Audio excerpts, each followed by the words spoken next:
we mixed it up a little bit. So guys got to work against different groups, and I thought our first group came out and moved the ball, had some big plays. Second group didn't quite respond as well, going against Christian and those guys. So definitely some opportunity to coach those guys up, challenge them. But overall, we had a couple turnovers just on some miscommunication, young guys. Things that you can clean up, but overall the effort's good. They're competing. But we just got to get that second group to step it up a little bit when they get their chance first to ones. Are quarterbacks starting to separate themselves at all? Man, I tell you what, all of them are throwing the ball good. And for me, being up in the box, you don't even worry about which one is in there because they're all making the throws. And they're giving our guys opportunities on the deep balls. We've made, some guys like T and Justin have made some plays trying to get DK. DK had an opportunity here. Ball was where it needed to be.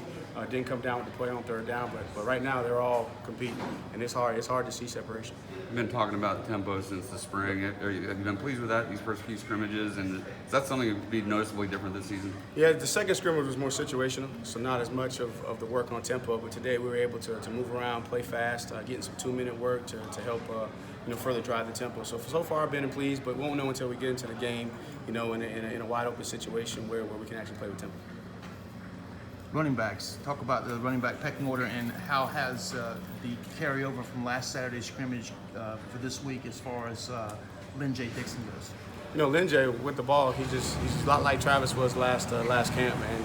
With the ball in his hands, he just finds a way to make a play. He's a relentless runner, runs a lot bigger than his size. He's hard to tackle. He just continues to make plays. So a lot of carryover. So every time he's out there, but still room for improvement in pass protection, which is going to be expected. He's a physical kid. He doesn't mind throwing it up in there, but from a knowledge standpoint, you're talking about going from a high school level playing 1A football to now you're out here going against Coach V and all the things that he does defensively is really, really challenging him. But with the ball in his hands, he's playing fast, making plays. Adam has put together two really good scrimmages back to back, making plays both in the pass game and the running game.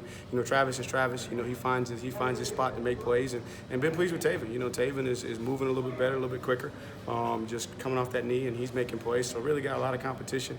But Lynn J. is the guy right now that when he touches the ball, he seems to be the most electric. Coach Sweeney was talking about how Adam has really differentiated himself physically. He's someone you could see as kind of a short yardage specialist, perhaps, obviously contributing other plays as well. But all of those guys, got to be able to function in every situation. But yes, he has beefed up his body. He's about 222 to 225 pounds, depending upon the after practice weight.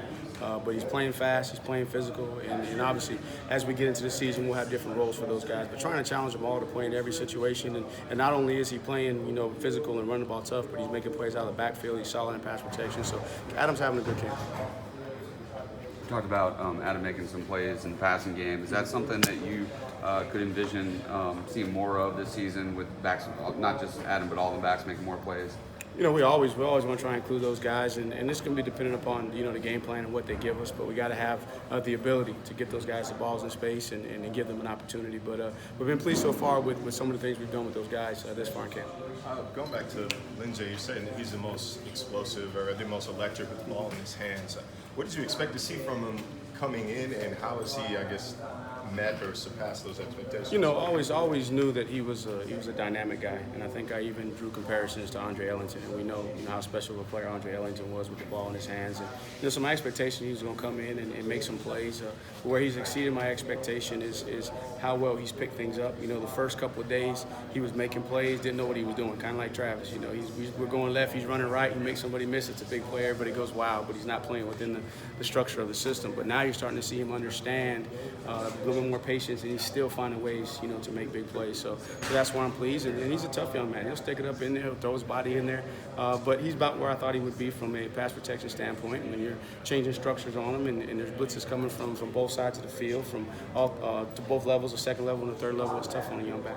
I don't want to get into the business. I know comparing them to guys that have come through here, but usually, what is the learning curve for freshman running backs coming in, going through their first fall camp? It's tough. It's tough because it starts from day one. It's the day and age of teams just sitting still, not moving, letting you lining up and letting you identify them. That doesn't happen. So you got to build an understanding of front recognition.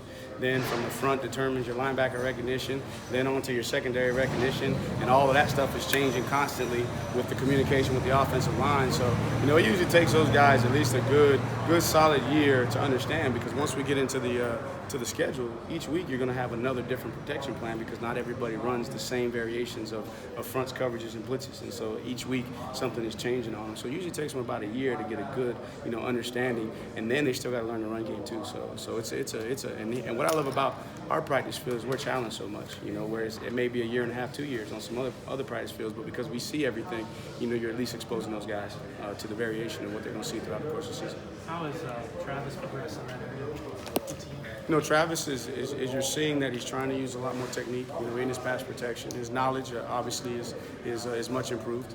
There's things that I'm starting to see. I can tell when I look at him. I see his head movement, so I can tell now that okay, it's making sense to him. As soon as his head's moving side to side, and it's in correlation to what the offensive line, the quarterback's telling him, that's when you know a back is starting to become comfortable. When a back's just sitting there and his eyes are straight ahead and his head's not moving, then he probably doesn't know, what's going on.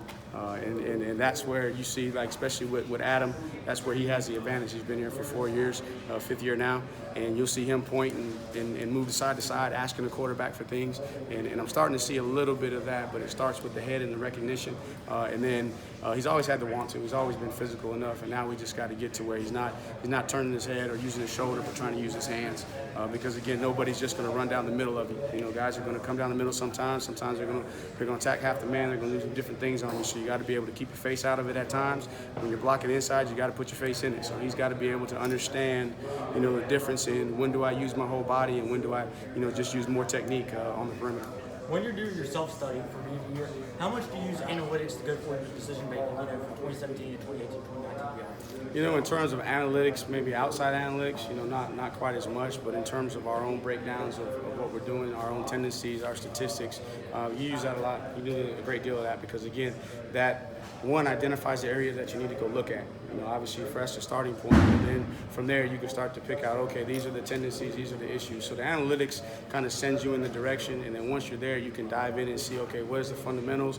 Was it a fundamental issue? Was it a schematic issue? Was it a coaching issue? Or heck, did the defense just have a better call, in that situation? So I think analytics get you starting, but you still got to go back and trust your instincts and do your evaluation of the actual football piece of it before you make a decision.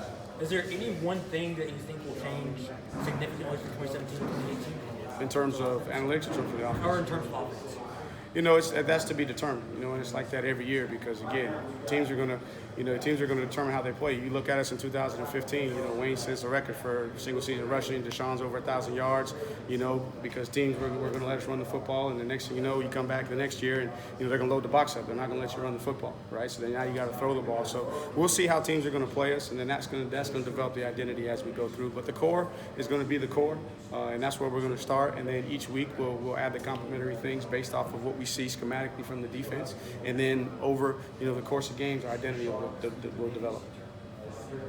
With three receivers, 6'4" or taller, is there a chance we might see more than one of those guys out there every single time just play volleyball, basically? Then that's discussion. You always want your best players, on the field.